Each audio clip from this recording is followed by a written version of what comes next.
Всем здравия. Предыдущее видео я удалил на время, выложу его позже. Там негатив все-таки, какой не есть негатив. А сейчас хочу поговорить о хорошем.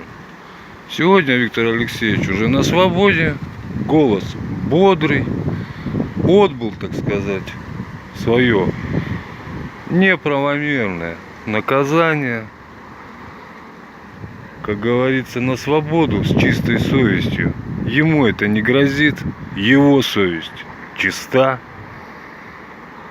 Немного приболел, человек все-таки в возрасте, каким бы крепким он не был, но отпивается вдоволь чаем свежим,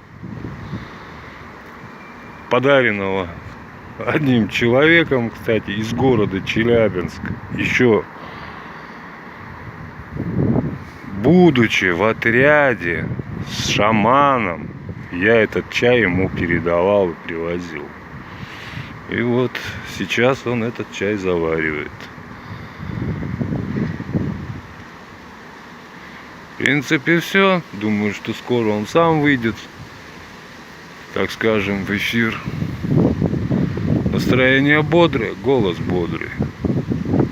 Таких людей этим не ломают. Единственный минус, что не было там никакого чтения, и суточников сейчас на работы не гоняют. То есть 10 суток это только в камере. Только в камере. Плюс жара и прочее. Я мог бы выложить аудиоразговор, но я делать этого не буду. Я однажды пытался перед этим, спросив у Виктора Алексеевича. Он сказал, что не стоит. Это другое.